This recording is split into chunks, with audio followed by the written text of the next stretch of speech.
Hello everyone, आज हम cell के बारे में पढ़ेंगे। ओके, तो सेल ये फर्स्ट टॉपिक है एनाटॉमी का, जो कि बहुत इंपॉर्टेंट है और ये 5 to 10 मार्क्स के लिए आ सकता है पेपर में।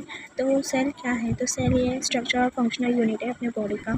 It is the smallest unit जो है कैपेबल है अपने लाइक परफॉर्मिंग फंक्शन के लिए।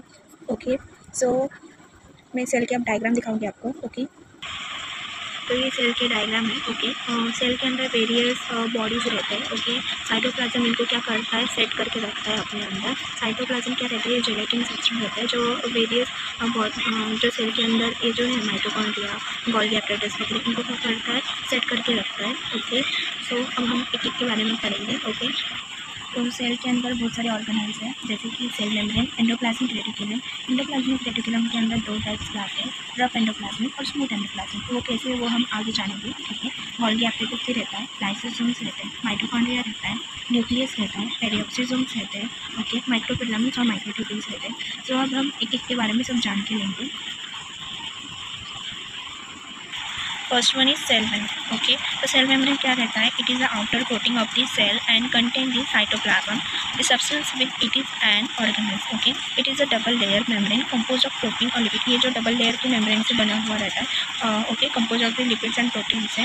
Okay, then the lipid molecules on the outer and inner part allows the selectively transport substance and is out of the cell. मतलब ये क्या करता है, ये आउटर लेयर रहता है जो कि प्रोटीन और लिपिड से बना रहता है, और ये क्या करता है, जो inner to outer substance and outer to inner, ये ट्रांसपोर्टेशन का काम करता है। इसका काम मोस्टली ट्रांसपोर्टेशन रहता है। Okay, then next one is endoplasmic reticulum. It is a membranous structure that contains a network of tubules and vesicles.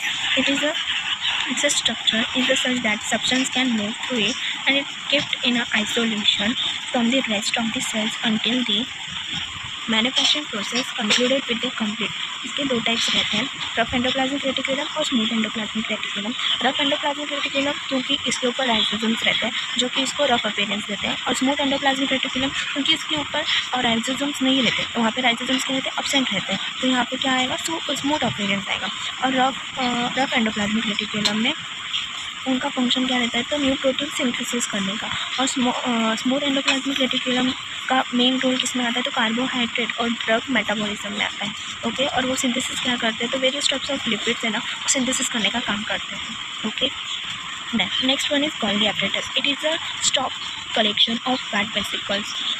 ये देखो यहाँ पे क्या है, गोल्गी एपरेटस। ओके, तो गोल्गी एपरेटस कैसा दिखता है, स्टॉप कलेक्शन दिखता है। Okay, it is a closely associated with the endoplasmic reticulum in that substance produce in the endoplasmic reticulum and transported as a vesicle and fuse in the Golgi apparatus. मतलब जो कि endoplasmic reticulum में बनता है वो vesicles के form में Golgi apparatus जाता है, और गोल्गी एपरेटस में वो स्टोर्ड होता है। ओके, तो इसलिए यहाँ पे कहा गया है कि ये क्लोजली एसोसिएटेड है गोल्गी एपरेटस एंडोप्लाज्मिक रेटिकुलम के साथ। कौन, तो गोल्गी एपरेटस। ओके, ये दोनों क्या है, क्लोजली एसोसिएटेड है। Okay, in this way the products from the endoplasmic reticulum are stored in Golgi apparatus. मतलब क्या बोला गया है यहाँ पे, जो एंडोप्लाज्मिक रेटिकुलम में का जो प्रोडक्ट्स वगैरह है वो स्टोर रहता है गोल्गी एपरेटस में।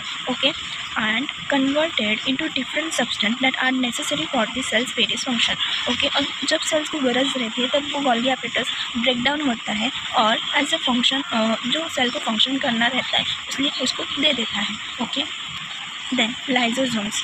ओके, लाइजोसोम्स क्या रहता है, it's a vesicles that break off the Golgi apparatus. जैसे मैंने अभी कहा कि जो एंडोप्लाज्मिक रेटिकुलम में के products vesicles through Golgi apparatus तक जाते हैं। Okay, as a need of the cell Golgi apparatus break down होता है और वो प्रोडक्ट्स सेल को दे देता है। तो लाइजोसोम्स का काम वही है, जो गोल्गी एपरेटस में स्टोर्ड है वो सेल को फिर से दे देना। Okay, it is a various size, इनके बहुत सारे साइज है। ओके, ये function depend various types of cell, size various type of cell के ऊपर डिपेंड है।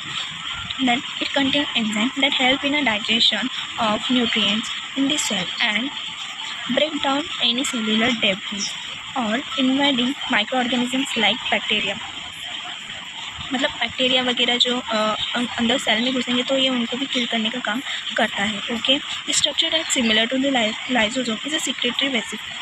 ये वेसिकल के जैसे ही इनका क्या है, स्ट्रक्चर सेम दिखता है। Okay, it contain enzyme that are not use within this cell but empty outside the cell. इसमें जो एंजाइम रहता है ना वो सेल में काम नहीं आता, लेकिन सेल के आउटसाइड पार्ट में ये काम आता है। जैसे कि एक एग्जाम्पल दिया है यहाँ पे, the secretory vesicles of the pancreatic acinar cells release digestive enzyme which helps in the nutrients in the gut. मतलब जो पैनक्रियाटिक जूस है, फॉर एग्जांपल पैनक्रियाटिक जूस है, गॉल ब्लैडर का जूस, वो क्या करता है, डाइजेशन में हेल्प करता है। ओके, वो सेम ही यहाँ पे बताया गया है कि लाइसोसोम्स के पास एक एंजाइम है जो कि सेल के अंदर काम में आता है, तो सेल आउटसाइड वो काम आता है। Okay, then peroxisomes, this organelles are very similar to the lysosomes, ये लाइसोसोम्स के जैसे ही है। ओके, ये एंजाइम कंटेन करते हैं, act together in the form of hydrogen peroxide to neutralise the substance that may be toxic in the cell. Okay, मतलब जो cell के अंदर टॉक्सिक सब्सटेंस रहते हैं उनको न्यूट्रलाइज करना, क्योंकि वो सेल पे कुछ अफेक्ट ना करें, इसलिए ये इनका काम है। It is are form directly from endoplasmic reticulum rather than the Golgi apparatus like lysosome. ये किससे बने से रहते हैं, एंडोप्लाज्मिक रेटिकुलम से बने से रहते हैं। जैसे कि लाइसोसोम किससे बना हुआ है, गोल्गी एपरेटस से, वैसे ही पेरिऑक्सीसोम एंडोप्लाज्मिक रेटिकुलम से बना हुआ है। ठीक है, देन माइटोकॉन्ड्रिया। माइटोकॉन्ड्रिया आपको तो पता है, स्कूल टाइम से हम पढ़ते आ रहे हैं कि माइटोकॉन्ड्रिया क्या है, ये पावर हाउस रहता है सेल का, जो क्या करता है, हेल्प क्या करता है, एटीपी मीन्स एनर्जी। एटीपी क्या है, एडिनोसाइड ट्राइफॉस्फेट, ये क्या है, ये एनर्जी प्रोड्यूस करने में हेल्प करता है। ओके, माइटोकॉन्ड्रिया का मेन काम क्या है, तो एनर्जी प्रोड्यूस करना for the cell function. Okay, then next nucleus. Nucleus क्या रहता है, ये मास्टर कंट्रोल रहता है सेल का। ओके, और इसमें मोस्टली जीन्स, डीएनए इनका कलेक्शन वगैरह रहता है, और न्यूक्लियस के अराउंड न्यूक्लियोलस रहता है। Okay, then microfilaments and microtubules, it is a rigid protein substance that form the internal skeleton of this cell known as the cytoskeleton. Okay, some of these microtubules are also made of centrioles and mitotic. मतलब इनका main काम क्या है, जब cell division होता है तब इनका मेन रोल आता है for the cell division. Okay, the microfilaments and microtubules are the main function involve in cell division. Okay, अगर आपको सेल के बारे में नोट चाहिए तो मैंने ऑलरेडी वो शेयर कर दिया है। ओके, और वेरियस टाइप्स के अगर आपको लेक्चर्स चाहिए होंगे तो प्लीज़ कमेंट कर देना। Okay, thank you for the watching video, like the video and subscribe to my channel. Bye bye.